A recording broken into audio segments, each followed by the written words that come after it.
The Pillage of Africa: How French Wealth Was Built on Exploitation. For over a century, France has systematically exploited Africa, plundering its resources, suppressing its people, and maintaining a neo-colonial grip to secure its economic prosperity. Without Africa's vast wealth, gold, uranium, oil, gas, and agricultural products, France would have struggled to maintain its position as a so-called developed nation. In reality, without its stolen goods and funds from Africa, France would have been reduced to a third-world country. Today, as African nations rise against this exploitation and expel French influence, President Emmanuel Macron is watching in desperation as the financial lifeline that has sustained France for decades begins to dry up. Colonial exploitation, the foundation of France's wealth. From the late 19th century, France established brutal colonial rule over large parts of Africa, particularly in West and Central Africa. Under the pretext of the Mission Civilisatrice, civilizing mission, France imposed exploitative economic structures that extracted wealth from Africa to fuel the French economy. Forced labor, unfair trade policies, and ruthless military control ensured that African wealth flowed into French coffers while African populations suffered. The infamous Code de l'Indigène, Native Code, institutionalized discrimination, allowing France to govern its African colonies as resource farms rather than sovereign lands. Vast amounts of rubber, cocoa, coffee, and cotton were taken from African soil to enrich French industries. Infrastructure in Africa was developed not for the benefit of locals, but to expedite the extraction of resources for French markets. Post-colonial neocolonialism, the CFA franc system. Even after African nations gained formal independence in the 1960s, France ensured its continued economic dominance through the CFA franc, a currency controlled by the French treasury.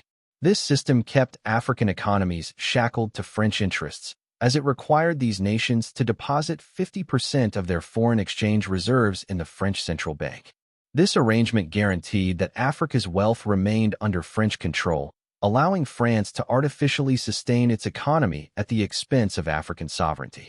Through agreements signed at independence, France maintained monopolies over African resources, dictating trade policies that favored French corporations. Oil from Gabon, uranium from Niger, which powered French nuclear plants, and cocoa from Côte d'Ivoire all continued to be siphoned off under contracts that benefited France while leaving African nations in perpetual economic struggle. French companies like Areva, now Orano, have profited immensely from Africa's resources, particularly uranium, which is vital for France's nuclear energy industry. French military interventions, enforcing economic control. To sustain its neo-colonial dominance, France has never hesitated to use military force in Africa. From operations in Chad, Mali, and the Central African Republic to the assassination or overthrow of African leaders who challenged French interests, the French military has played a key role in ensuring Africa remains a supplier of cheap resources. Leaders like Thomas Sankara, who sought to liberate their countries from French exploitation, were systematically eliminated or undermined through coups supported by France. A key element in France's control has been its close relationship with corrupt African leaders. For decades, these leaders have received bribes to allow French corporations to continue exploiting Africa's resources. In return, France has ensured their political survival, much like how the CIA operates to install and protect pro-Western regimes. Leaders who comply are shielded from accountability, while those who resist are swiftly removed through engineered political crises or military interventions. Macron's dilemma: Africa's revolt against French domination. Today, the tide is turning. African nations are rejecting French influence, and military coups in countries like Mali, Burkina Faso, and Niger have resulted in the expulsion of French troops and the cancellation of exploitative contracts. However, while the world has witnessed a wave of so-called revolutions in Africa, not all have been genuine. The only real revolution has been in Burkina Faso, where the people have truly taken their future into their own hands. In contrast, cases like Gabon have been little more than controlled transitions, where leaders are simply replaced by others from the same system, deceiving the population into believing a revolution has taken place. These manipulated changes ensure that French interests remain intact, and Africa's wealth continues to flow into French hands. Similarly, just as the so-called Orange Revolutions in North Africa were largely engineered to maintain Western control rather than true uprisings of the people, much of Africa's recent political shifts follow the same deceptive pattern.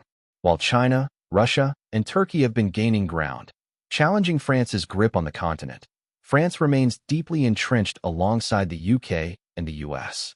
These Western powers continue to exploit Africa's rare earth minerals, lithium, uranium, and gold, ensuring that their economic interests remain protected even as new global players attempt to divide Africa's wealth among themselves. Algeria, the last stronghold against French domination? Among North African nations, Algeria has been the most resistant to French control. Its long and bloody War of Independence, 1954 to 1962, remains a symbol of defiance against French colonial rule. However, despite this historical resistance, France still holds influence over many Algerian leaders and military generals. These individuals, rather than serving their own country's interests, have remained loyal to France, the UK, and the US.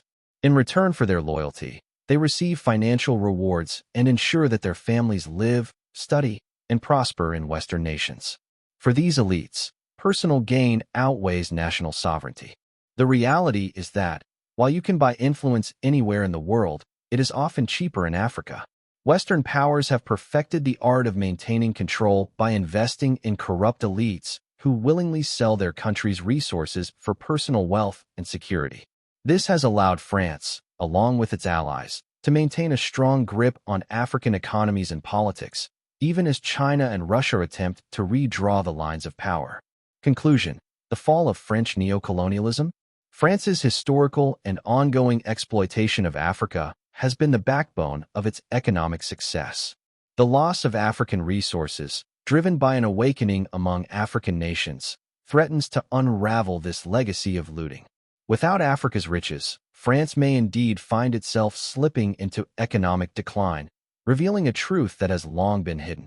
France's prosperity was never self-made, but rather built on the systematic plundering of Africa.